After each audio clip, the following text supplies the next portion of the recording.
I just want to welcome you and thank you for being here this morning. It is 10 o'clock in the morning here in Central Time, but I know we have people coming from all over the place. We've had people from Hawaii, and I know that Brian Bond, who is with us, is in Washington, D.C., and Andy Lang, who is also speaking today. He is in Cleveland, so just so good to see all of you virtually.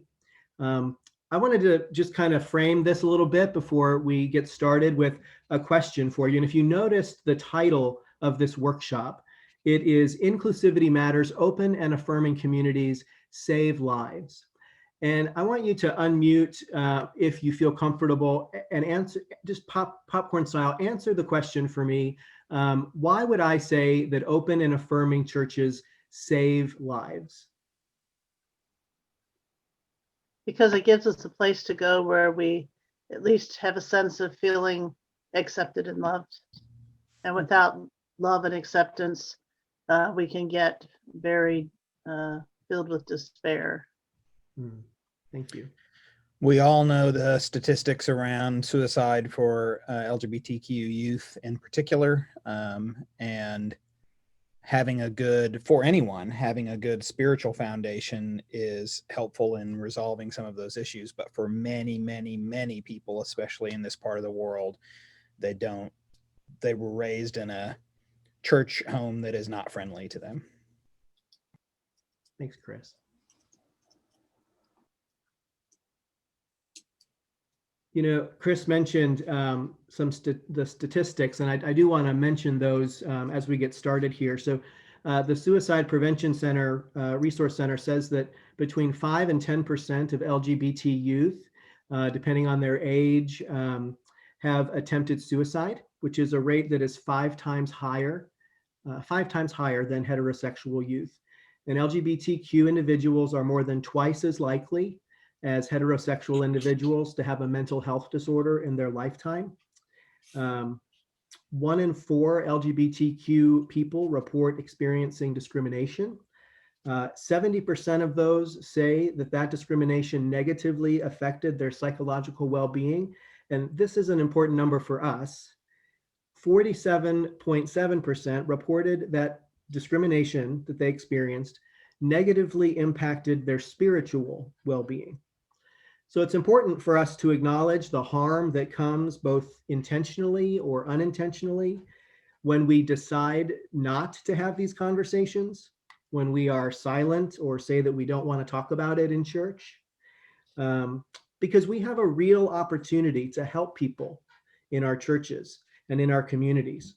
And that's why I think so highly of ONA, Open and Affirming. It's why I think it's so important to the life of this conference and to the United Church of Christ. So this morning we have 2 special guests, Andy Lang, the Executive Director of the Open and Affirming Coalition, and Brian Bond, who is the Executive Director of PFLAG.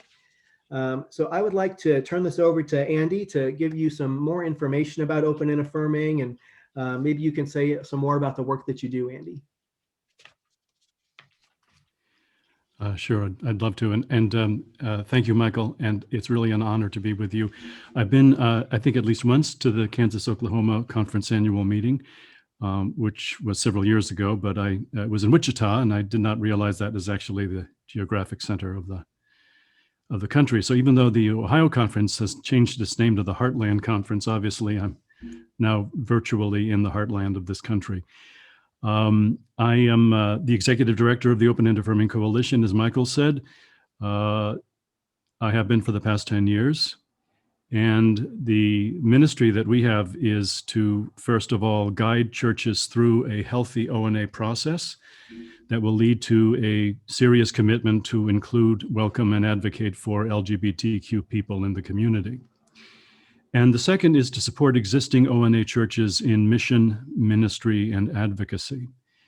And that is essential. It used to be that we worked very hard to help churches through the ONA process, and then more or less didn't do much for them after the certification, but those priorities have shifted. It's just as important to us now to be a resource for existing ONA churches so they can find ways they can live boldly and effectively into the commitment they have made. So I wanted to say a few words about the ONA process. And the first is that, of course, Michael has touched on the purpose of Open and Affirming, which is to save lives. Another way of looking to that is that the coalition of the Open and Affirming movement, rather, the ONA churches have not only saved lives, but also restored many LGBTQ people and their families and their parents and their allies to the body of Christ after having been alienated for many years. So in a way, what ONA does is to make the body of Christ whole. And in that sense, I think we're helping to save the lives not only of LGBTQ people, but we're helping to save the church, that the church is incomplete without its LGBTQ members. Paul's metaphor for the church is the body of Christ, and that body needs to be made whole. And that's what Open and Affirming churches are doing. And it's what churches that are on the journey towards an Open and Affirming covenant are doing. And that leads me to my second point, and that is that one of the purposes of the ONA movement is to revive congregations. It's not necessarily language we use often in the UCC, but I think of ONA as a revival movement.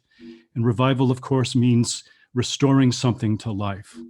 So there are congregations today in the United Church of Christ that probably would have died 5, 10, 15 years ago if they hadn't become Open and Affirming.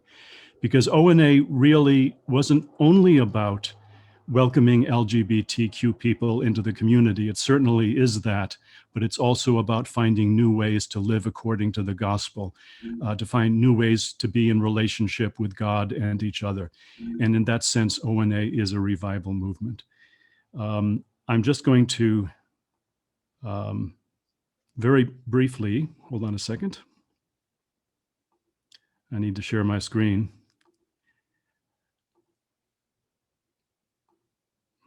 There we go.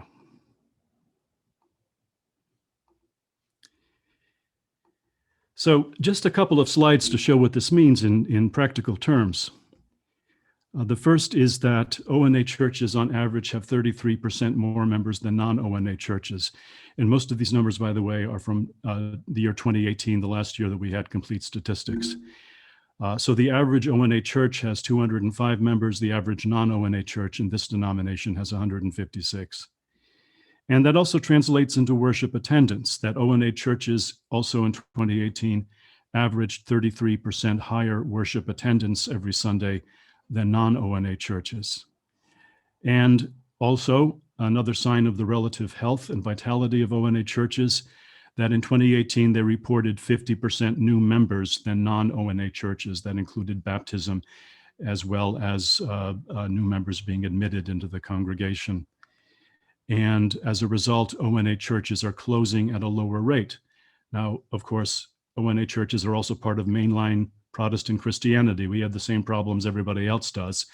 But the fact is that non-ONA churches in this denomination in the 4 years from 2014 to 2018 closed at a rate of 3.2%, ONA churches just 1.8%. And finally, ONA churches report higher budgets than non-ONA churches. Very often what congregations discover when they become ONA, because if it is a revival movement, that church has new energy, new passion for living the gospel, and that can sometimes translate into higher incomes. That's it for the slides. So yeah, I think it's important to think of Open and Affirming as a movement of revival in the church, but that really depends on two things. One is an ONA process that is very carefully planned. So we probably all heard horror stories of Open and Affirming churches or churches that became ONA after a difficult process that resulted in a division in the church. Members left, contributing members left. The churches found themselves weaker than before. Our goal is that this should not happen to any congregation. So what we've done is to design models for churches that are becoming Open and Affirming, that are designed to reduce the risk of conflict and to work towards consensus in the congregation. So that means, I think, a basic principle for the ONA movement, which is essentially a biblical principle, and we call it graceful engagement. And graceful engagement means that we act towards each other with the same grace that God has given us. So we know that God's grace is generous and unconditional. And if we love each other with the same generosity, then we can work towards an open and affirming covenant in ways that honor everybody in the community and leaves nobody outside. That means safe space for everybody, which is difficult.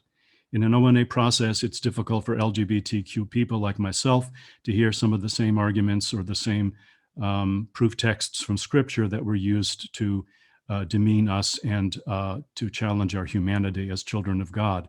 And yet, if an ONA process does not create safe space for everybody, then some of the questions and the skepticism and the beliefs that people have will go underground, and that will simply cause more alienation. So therefore, at the center of an ONA process is building relationships, treating each other with respect and listening to each other. What often happens at the end of an ONA journey is that congregations have rediscovered their relationship with each other, that they have a renewed relationship with God and with each other in the community, and that people are able to talk about things that before they never could talk about, and not just about sexual orientation and gender identity, but everything else. Michael asked me to talk about briefly what are some of the obstacles in an ONA journey. Well, the biggest one is fear of conflict. And that's why we recommend an ONA process and provide training programs and resources that are designed to help churches plan very carefully for the ONA process so that it really does become a revival experience and not a divisive experience. And the final thing I wanted to say is that one reason why ONA is thriving in the United Church of Christ and growing rapidly is because it's built on existing biblical values. In other words, and I always tell churches, you may think that ONA is going to force you to change everything, and that's not really true. Because what really ONA means is rediscovering and reclaiming the basic biblical values a congregation already has. So in every church in the United Church of Christ, we know what it means to care for each other. We know what it means to celebrate weddings and rejoice at the baptism of children in the community. And we know how to accompany each other through times of brokenness and illness. And we know how to support grieving families at the time of death. ONA simply means living in that way, living according to the gospel with all of our neighbors and all of our members and all of our children, regardless of their sexual orientation or gender identity. It really means living according to the gospel. And that's why ONA is thriving, because it's not something imposed on churches from above. It's a way for congregations to dig deep into their own identity and reclaim their values. So that's essentially what I wanted to say. I think I'm a bit under my 10 minutes, which is great. And it's just been a pleasure to be with you. And I'm looking forward to the conversation. Thanks, Andy. And Andy, you talked a couple of times about the ONA process, and I'm just wondering, what does it look? So I'll say I'm a church in rural Kansas, and I am interested in maybe talking about open and affirming. What's my next step, or what do I do? What does it look like? Well, the first thing is to contact us. Our website is Open and Affirming. That's one word, openandaffirming.org. We do a lot of our training through webinars. It used to be that we did mostly workshops, but obviously in this new environment, webinars are important. And they're really pretty good, I think. So for a congregation beginning to plan an ONA process, it would be important to sign up for the webinar series. And there's a link to that on the homepage of our website. The webinars will help train a congregation in how to plan an ONA process. And I want to start off by saying that that is the critical element. So a lot of us, in churches, we're type A personalities. We love programs. We want to get things started. We're impatient. We want to move forward. That is sometimes not the right path for a church towards an ONA covenant, that a congregation really needs to plan ahead very carefully before it does anything. Because as I said, ONA is not just an educational program, it's also a kind of a retreat experience. It's a way for a congregation over a period of 1 or 2 years to rediscover what it means to be a follower of Jesus Christ in the 21st century. So the planning is essential. One thing we emphasize is that the models we offer are not one size fit all. That congregations have to have the freedom that they need to design an ONA process that works for them, that is consistent with their culture and their way of doing things. So what we basically do is give people basic guidelines and principles and tools that they can use to design their own ONA process. So the first thing would be to contact us. My email is ed for executive director, ed@openaffirming.org. And as I said, our website is full of resources for churches to begin to explore. And our webinar series, ONA 101, the first webinar of that series is this coming Thursday next week. Those are a wonderful way for the leadership of a congregation to begin to plan their first steps. Thank you. We'll have some time at the end of the workshop for some questions. So be thinking of questions for Andy or for Brian. So I'd like to ask Brian to come on board now. And Brian, maybe you could share with us, you're not actively involved in churches, so maybe there's some thoughts about what you've heard this morning. But speak to us about the importance of inclusive spaces. How important is it that we have ministers that speak out about that offer an inclusive space? Just give us some of your thoughts this morning. Sure. Good morning, everybody. Thank you, Michael and Edith, for having me here. For some of you to know, Edith is also one of my bosses. She sits on the national board of PFLAG, and we're extremely excited to have her there. And thank you, Andy, for your ministry and what you do. Just a little background.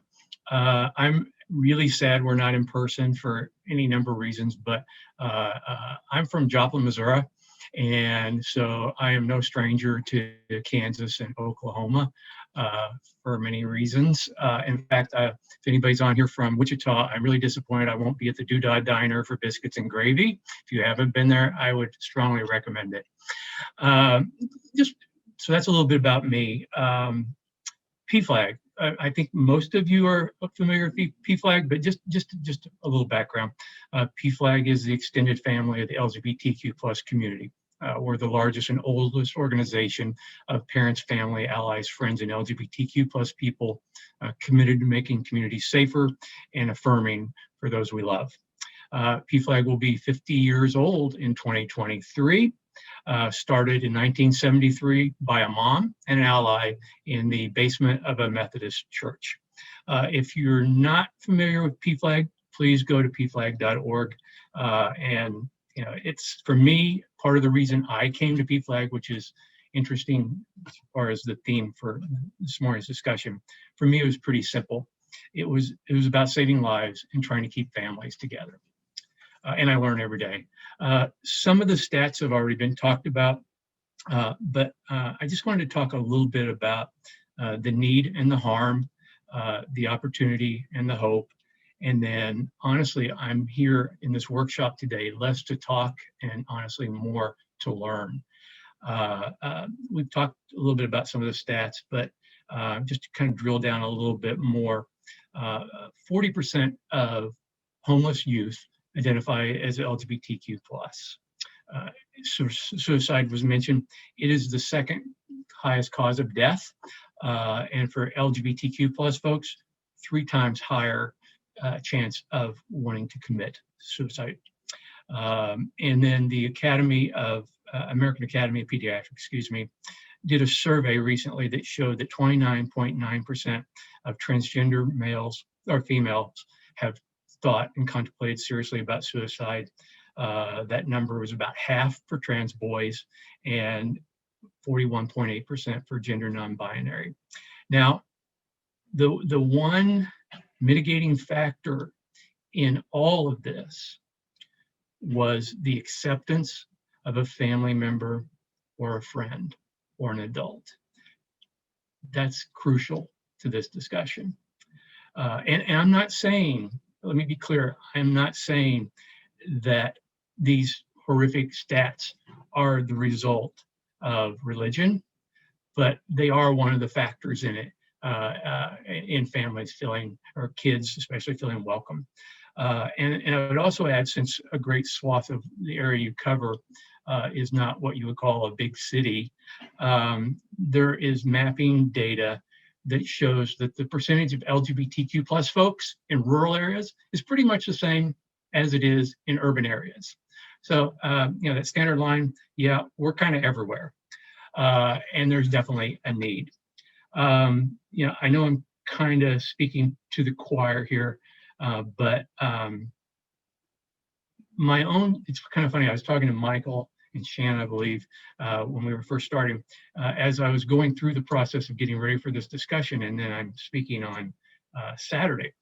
This is the first time I've had to actually dive into my faith discussion. And so it's been pretty interesting for me. And my personal story, just so you know, I'm fairly lucky by most standards. I did a face-to-face confession with my priest in a rural parish when I was 16, Irish priest, about this tall. And he said to me, I said to him, Father, I'm going to go to hell and I'm going to lose my family. And without missing a beat, in 1979, mind you, his response was, you're not going to go to hell, but you're going to want to move because you're not going to be happy here. And this is outside of Joplin, Missouri. It did not stop me from years of contemplation, suicide, rejection, and so forth. But that's part of why I came to PFLAG. I wanted to be able to give back. And I will say it was literally probably my second chapter meeting that I went to. I believe it was in North Carolina.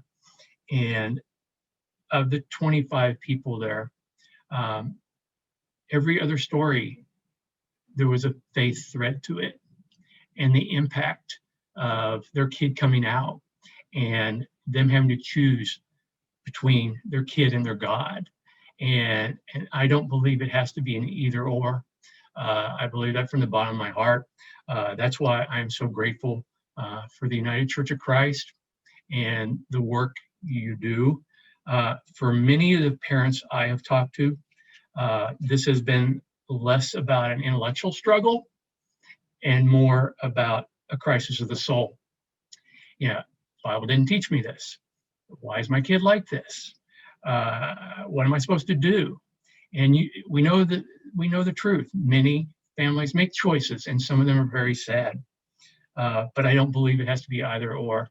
And that's why part of the reason I'm here is to learn from you. One of my heroes, if you will, is a priest named Father James Martin.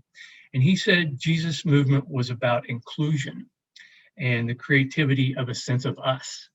And I've carried that with me since I've been at this job. I'm extremely excited about the opportunity of learning from UCC. I do believe, we talked a little bit about the harm and the need. The other piece of this, besides saving a kid's life, is about the parents and the family. Where do they go? Where do they find love and acceptance, not just for their kid, but for themselves and their living God? And I would like to figure out what that looks like. Obviously, we cover a lot of denominations, a lot of faiths, but there's a common thread here, and I would like to learn that from you all. I'm learning a lot from Andy, and I'm grateful for him about what is to be gained for being open and affirming, what is to be lost. I tend to believe, to Andy's point, there is more to be gained in the gifts that you receive from new individuals, new life blood into the living church. It would, those of you who know a lot about PFLAG, and or those of you who know a little bit, you see, the PFLAGers in the parades. You see them cheering, getting cheers as they go through the parade route. They didn't all start there. They were on a journey. A lot of parents were on a journey. Some great and wonderful right off the bat, but a lot had to go to their either their faith community or to PFLAG to find support on that journey. And I one of the things I've learned, and again, I know just enough to be dangerous at this point, but I love reading about United Church of Christ and discernment. There's a lot of similarities between the PFLAG journey and the journeys you all go through. Oh, I see another one of my board members on here now. Kay Holiday just joined. All right, so I see her. Hi, Kay. PFLAG is about meeting people where they are. PFLAG is about listening. PFLAG is about meditation, and for many, prayer. It's about getting to a place of love and acceptance, and it's not always easy, but with the work, you get there. That being said, again, I'm just grateful for the opportunity to be with you all, to hear and to learn, and happy to answer any questions I can. But truly just want to say grateful to you, and thank you for being the Church of Kansas and Oklahoma. Thank you, Brian. Thank you very much. Like I said, there'll be some time here for conversation and for some questions, and so be thinking of that, and especially curious to hear in a few moments from pastors what you might be thinking. What has Open and Affirming meant to you and to your congregation? So maybe I can get a couple volunteers who are willing to talk about that. I just wanted to share with you just briefly my own journey to the United Church of Christ. Many of you, I know many of you, but there are some that I don't. And so just quickly, I'll mention that when I was 18 years old, after high school, I entered a Roman Catholic seminary, and it was my plan to be a Catholic priest. And I was in seminary for about a year and a half when in the Catholic Church, there was a large sexual abuse crisis. Many Catholic priests were accused and were, it was discovered, abusing children. And in the seminaries at that time, there came a lot more, there were many more eyes on what was happening in the seminaries. And there was this relationship between the sexual abuse happening in the priesthood and gay men who were hoping to become priests. Now, there's no connection there between the sexual abuse and the horrible things that happened by some of these men, priests, and other people. It just doesn't work that way. But I was asked, nevertheless, to leave, to get out, because I was open about my sexual orientation. And so I was given 48 hours to leave. I was living in Chicago, and they said, you just need to go home, or you need to go someplace else. You're no longer welcome here. And I decided, I was 18 years old. I decided I'm just going to live in Chicago. My family was in the West Coast, and I would stay. And I did. I lived on the north side of the city. It was a really great time in my life. It's great to be in your early 20s and be in Chicago. And but later on, all through those years, and then later on, I felt a need and a hunger and a desire to want to be connected to family, to connected to a faith family and a community. And so I started to connect with churches in the area. And I found one that I really believed was a place for me, a place where I felt welcome. And I remember sitting in the service when the pastor said, well, no, gay people are going to go to hell. Just as a reminder, just so you know that, gay people are going to go to hell. And so I walked out and I didn't set foot in a church for 6 more years. I had recently lost my mother and was looking again years later for this community. LGBTQ people are seeking this connection, and I was seeking connection. And the therapist that I was talking to after the death of my mother invited me to visit a church in town here in Lawrence, Plymouth UCC, and I decided to go. And they are an open and affirming congregation. And they were open, and they affirmed me for who I am. And I felt that same calling as I found myself involved in the United Church of Christ to go back into seminary and into the ministry. And I recently was ordained in the United Church of Christ. And so there are these moments where people can feel excluded, people can feel harmed and hurt. And I don't think any of us would say that in our churches, we are a church of exclusion or harm or hurt, even if you're not open and affirming. But I think that there is something powerful about taking that step to become an open and affirming congregation. There's something powerful in going through that process and in publicly saying, here in Kansas and Oklahoma, there is a place for you. There is a place where you are welcome. And so I just want to open it up now to anyone who'd like to make some comments or ask a question. I'm also curious from, I know there are some pastors here that serve in an open and affirming congregation. And I'm just curious of your thoughts. So at this point in the workshop, just want to open it up and feel free to unmute and let's just have a conversation.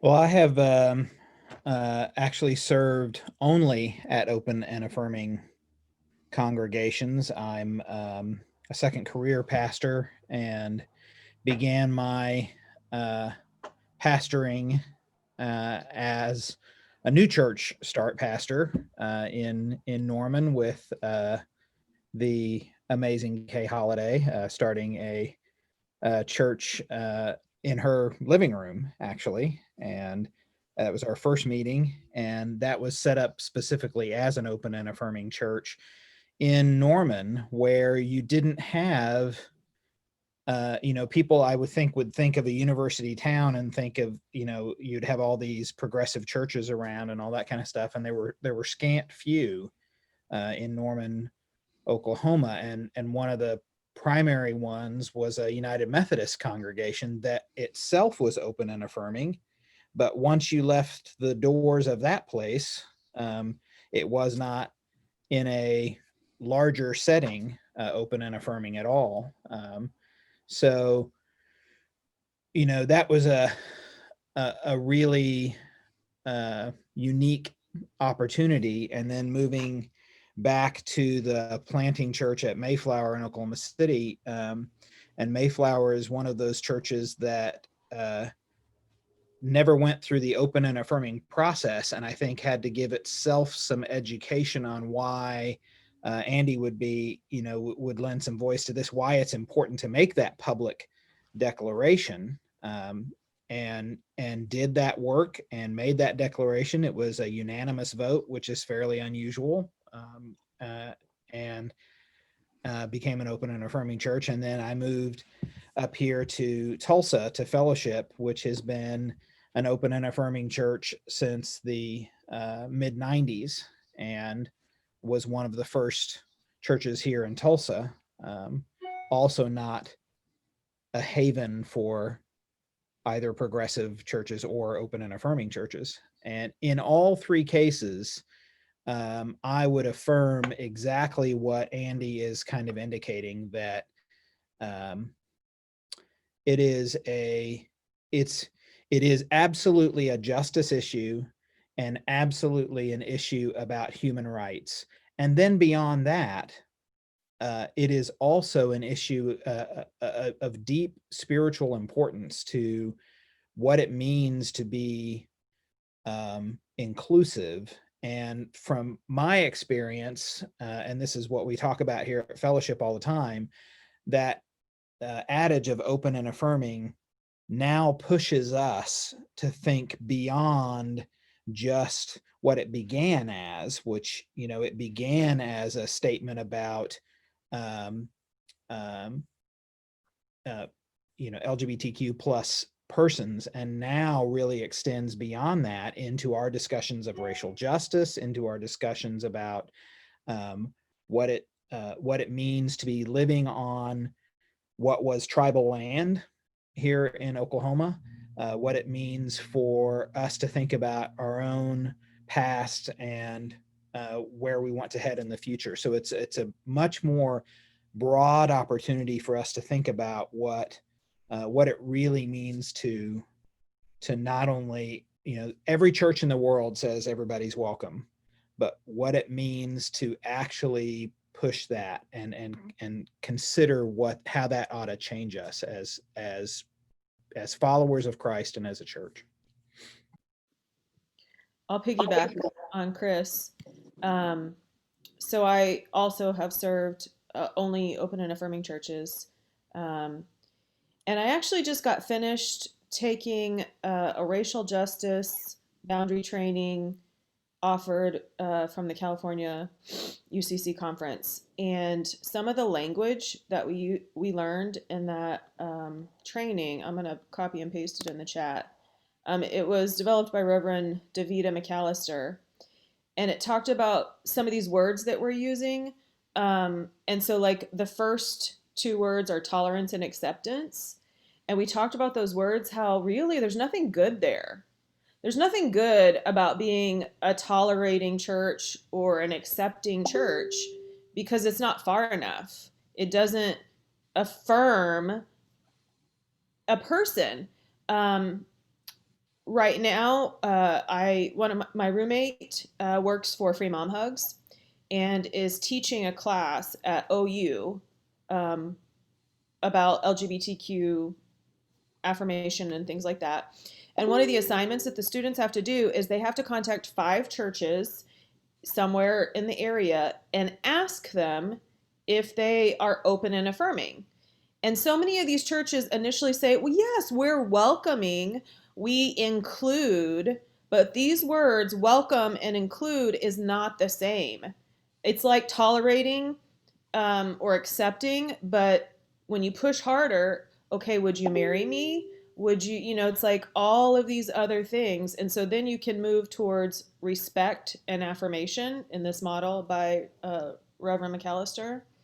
And then solidarity and critique. And the critique is critiquing systems that it's like not being silent, it's speaking up when you see the discrimination, when you see the microaggressions. And of course, this can go for racial injustice, for homophobia, for all the things. So I just wanted to add that. I have a question, and since I'm entering my last year, I'm actually emboldened to ask any question I actually want to. I no longer have to hold back. And I see who's at this workshop, and so I wonder. You've been so shy and retiring up until this point. I mean, That's right. That's so right. I'm glad to know that you feel like you can really let loose, Edith. That's right. I'm going to be even worse now, and I'm wondering how you, especially those of you who are authorized ministers, how you see the possibility of supporting your colleagues who are not here, who serve primarily in rural churches, that where it might be really harder to be more courageous.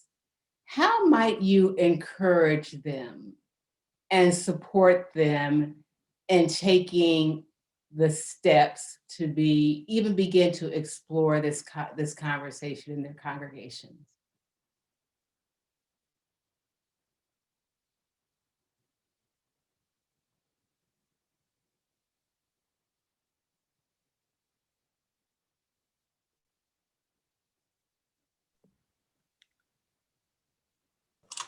That's a really good point, Edith. I serve a congregation, a small rural church that's sort of sandwiched between 2 larger UCC churches in Topeka and in Manhattan. And my church split over the issue of same-sex marriage 15 or so years ago. And so the small group that is left, just 2 years ago, they hired me as their knowing that I'm an openly gay minister. But it is really tough to talk about these things in my congregation. And before I leave there, would love to be able to at least start the open and affirming process with them. But I am afraid to do that. And part of that is my own fear, because I have been through some tough stuff in the church. I still feel like I'm not completely welcome. And so sometimes I don't know where to begin, which is like what I'm grateful that Andy is here. Andy can help us begin.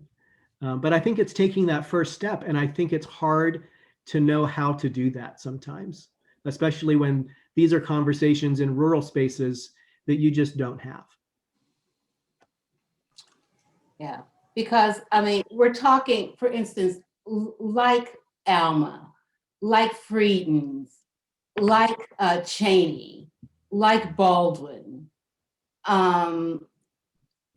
like Mary. I mean, those are the places now that are not open and affirming.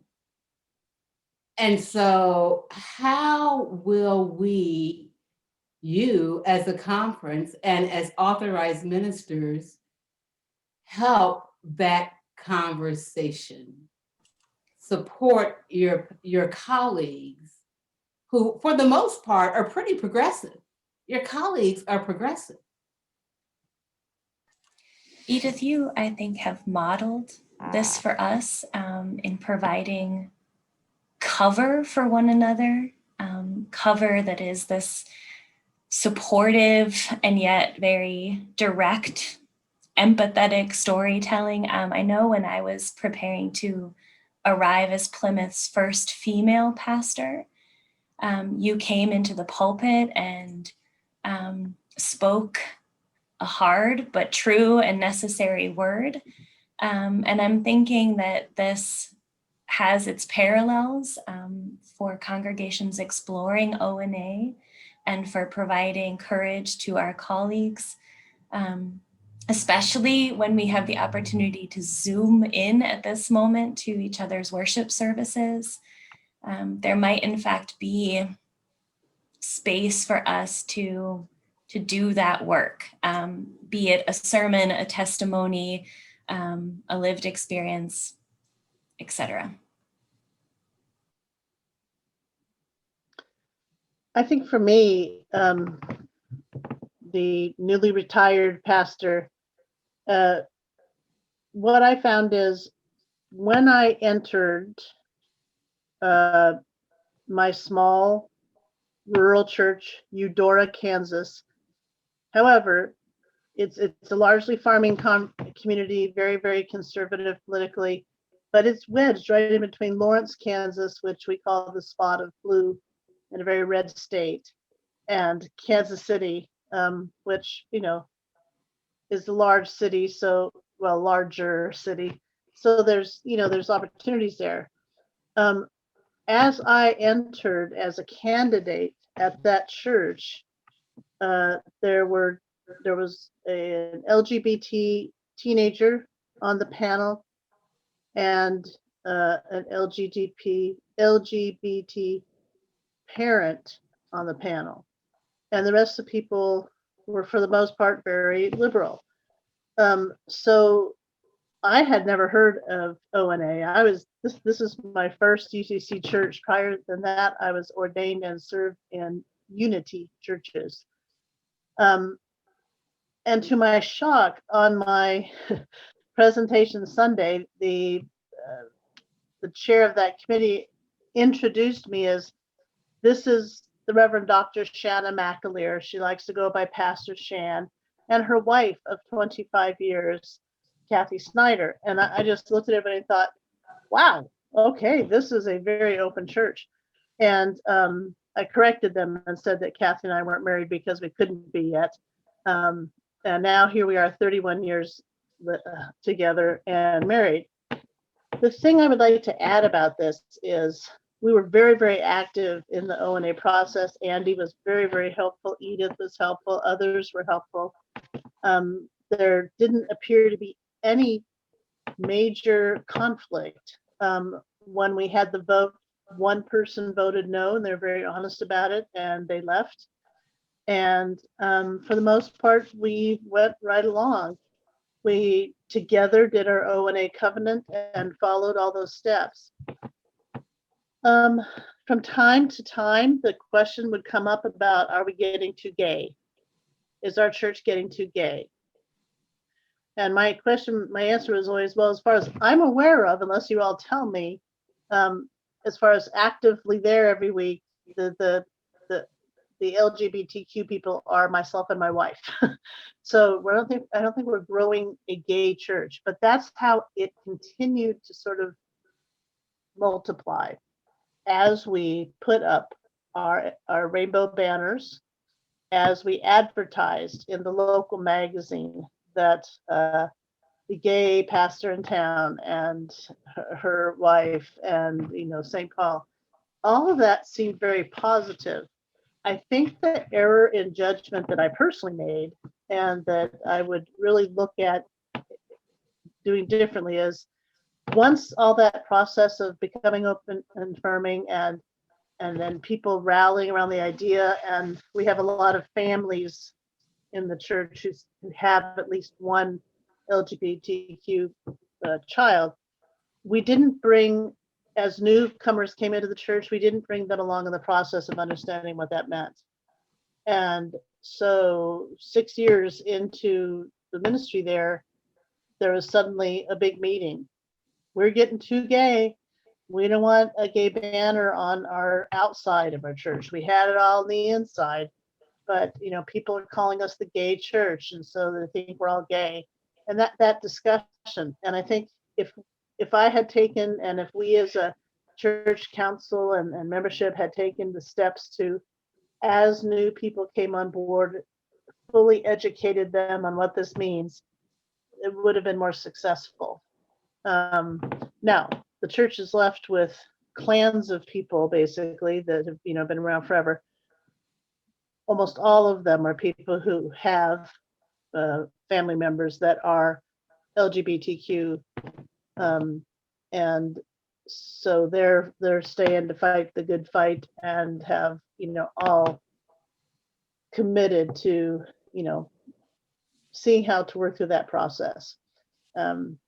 And I, to some extent, cowardly, if you will, decided this is my time to go. I've been fighting this ever since 1973 when I came out in church, and perhaps a new and different perspective would be most beneficial for them. So I think my advice is, go in there gusto, but be sure you recognize that it is a long-term process, and not to forget newcomers who are like, when did we do an ONA covenant? I don't remember doing that. It's like, it was because it was 3 years before you got here. So that's my input on things to consider when not just becoming ONA, but maintaining ONA. Thanks, Shan. Brian, I want to ask a question of you. We've got about 10 minutes left, and it occurred to me, Brian, that when PFLAG meets and they get together and you hear PFLAG members' stories, what are many of those stories, and what do they have to do with a person's faith? So in PFLAG, is there an emphasis on hearing people's stories of faith? Or I'll say it another way, when people tell those stories, are they largely positive or are they largely negative? And then what does PFLAG have to support parents and families and friends who are of faith? And do you have a faith council or ways to connect people, connect them to a place like the United Church of Christ? Thank you, Michael. And this has been really informative. And I may call on Kay at some point here to help me out in this space, because when I heard stories, really resonated with me when I was starting to walk through this process. For her, and Kay, if I get this wrong, please correct me. This is about family and about finding a space, a church space, to call home. And so she and Dawn and their family went through a deliberative process of trying to find that space. When I go to chapter meetings, I think I said this up front, I would say about at least half or every third conversation does center around faith. I would say more than half of those, at least in my humble experience so far, more than half of those have been negative in tone, and it has caused much angst in the family. In that, in some cases, kids have just left faith, God completely. In others, they maybe went to a different denomination, and all the time, trying to struggle through this, and in many cases, learning to know more about their child's sexual orientation or gender identity and the journey they are on. We do have resources online.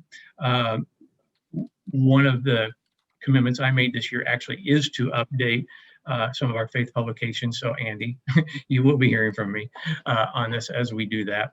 But one of the other ones, which I actually kind of made fun of my staff, and is called Be Not Afraid, which sounds very straightforward. But I did remind a couple of folks, and those of you who are former Catholics may know this, when I hear the words "be not afraid," I think of a funeral. So, so that's in my faith. That's where that song goes. So we may need to retool that and be a little more positive from my perspective. But you'll find that online. And Andy, when we talked earlier this week, he had indicated that they use some of the PFLAG resources as well.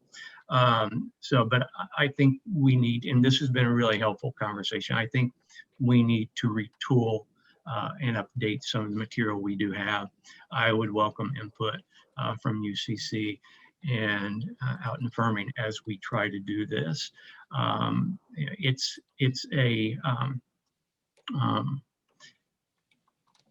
It's not easy for a lot of the parents. Let's be very clear. Faith is very personal to people, and family is very personal to people. And trying to align those two things for many is challenging. The work that UCC does to provide that home, that space, is critical for those whose faith is important to them and centers them. I think it may have been, I'm going to get the name wrong, but I think it was Chris who talked about being that space, that safe space for individuals. So that's a long-winded answer to your question, Michael.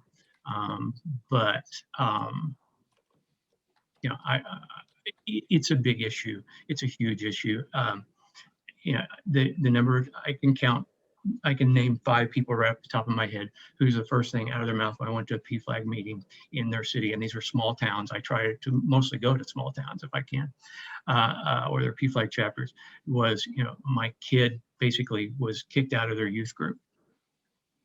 That youth group they had been in from, day one. These are small towns. Everybody knows everybody. And where's the affirming space for that individual? And I would say, from a crude, going back to something Andy said in one of his slides, from a crude marketing perspective, there are parents, like Kay was, looking for a home. There are family members, grandparents looking for a home. And I would suspect, I'm older, but there's a lot of younger folks that look for open and affirming places where they're straight, that want to raise their kids in those environments. That's a long-winded answer, but I hope that helps a little bit. Yeah, that's great. Thank you. Thanks, Brian. We have just a few minutes left, and I know Andy has to leave 1 minute before the hour. So if there are any questions for Andy, now's a good time to ask them. And for Brian, or if you didn't get a chance to talk about your experience with ONA, or if you just have a thought, please share.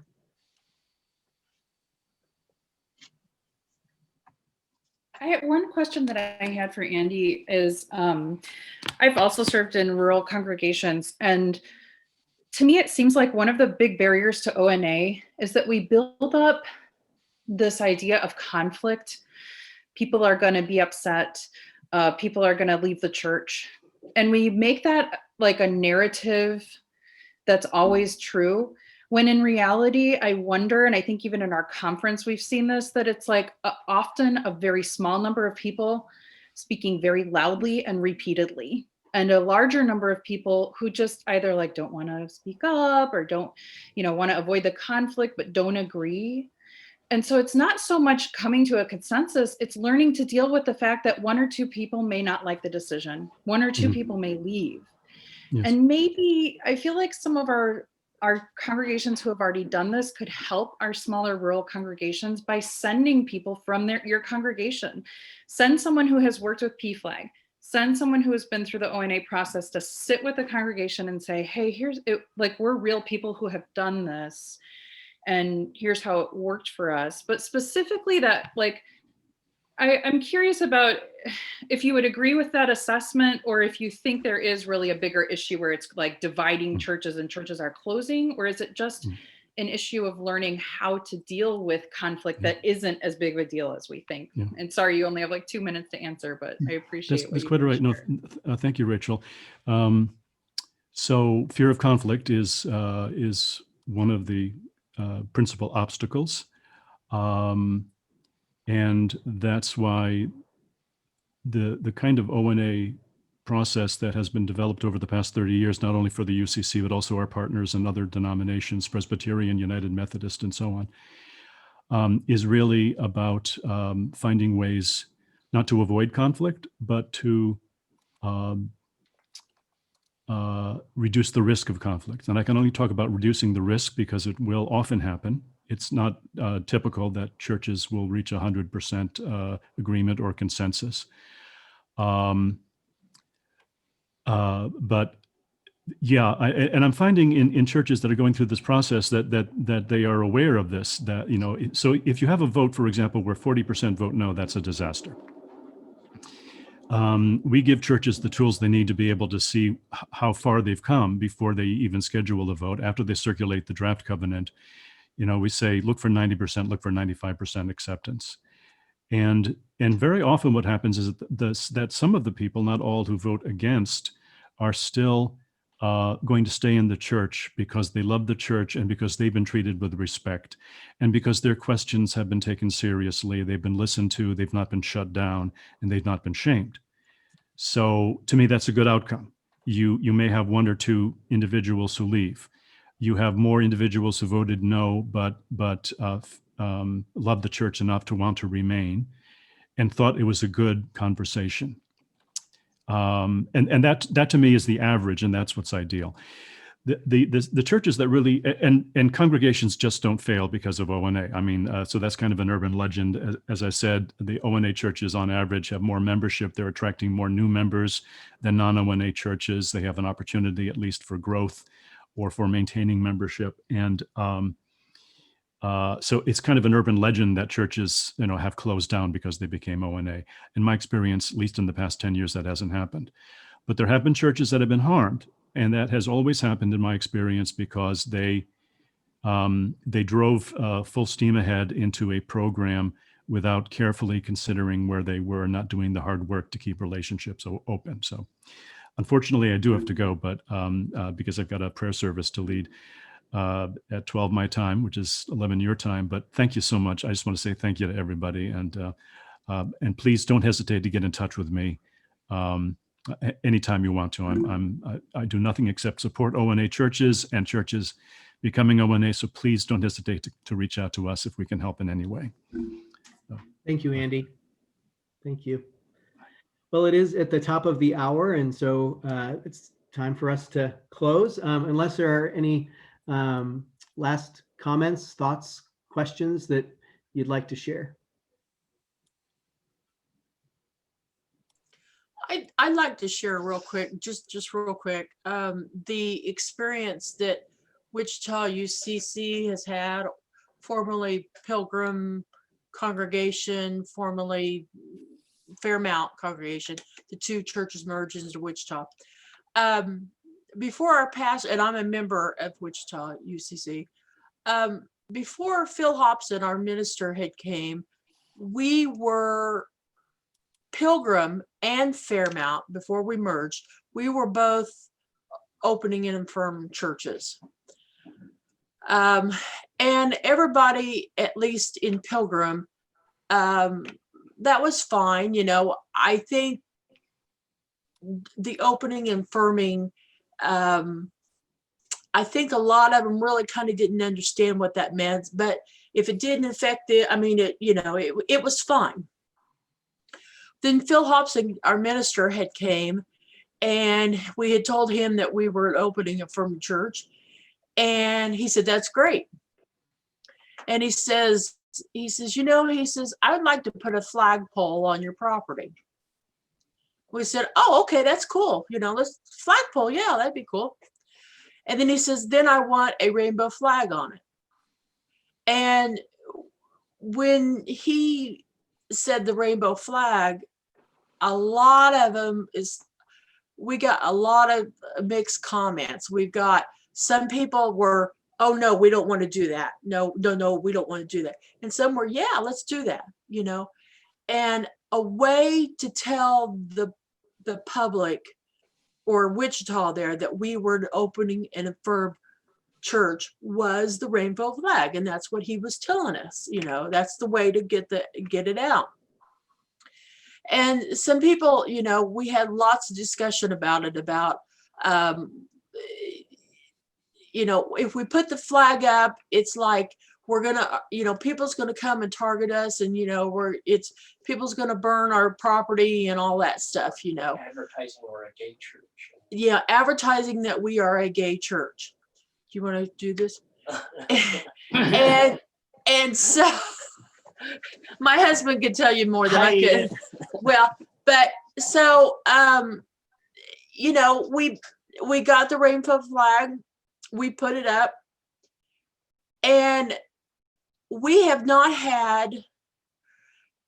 had a lot of members that the reason why they have become members or they've come to our church, they said, is they've drove by and they've seen that flag.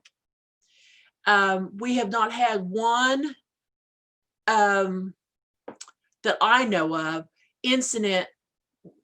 We haven't had any rocks thrown at the church. We haven't had any burnings. We did have a little bit of a vandalism, as far as I think a kid was bored. It was the beginning of this pandemic, and they were bored, and they cut the line of the rope for the flag to go. But it has been a very positive, that flag has been very positive for our congregation, our church. I think we may have lost a few members. This is James Ricks. We may have lost a few members by doing that, but overall we've gained many. Yes. So and people, when we put that up, yes, there has been people say, "Well, I'm going to leave the church if you put that flag up." And it's like, we're sorry, you know, but you're right. We have gained a lot of people having that flag up. So I guess that's all I wanted to say. Thank you. Thank you for sharing that. I think it points to what we heard earlier in the workshop, that you never know. And you think the worst. You think that the worst is going to happen, and then it doesn't. And then something amazing happens, like you get new members who come in because you were brave enough to take that step. It certainly has revitalized the church. Yes. Thank you. It really has. I want to give Brian any last words, Brian, and then I think we will say goodbye to everybody. No, I know we're over time. I just want to say I am truly grateful to the work that you all do every day. It really is about saving lives and keeping families together. I'm looking forward to working with you all and next steps. So thank you so much. And please be safe. Looking forward to seeing you on Saturday for your keynote. Well, great. Well, thanks everybody for joining us, and I hope that you have a great afternoon, there's a workshop at 12 o'clock with Rachel Pryor and Rabbi Modi Reber. Rachel, what's the title again? It's called Sacred Resistance. So I hope we'll have some tie over into some of the things we've talked about in this conversation too. Awesome. Great. So that's at 12 o'clock, and then at 7 o'clock, we meet again for our evening plenary. So thanks for joining. Take care.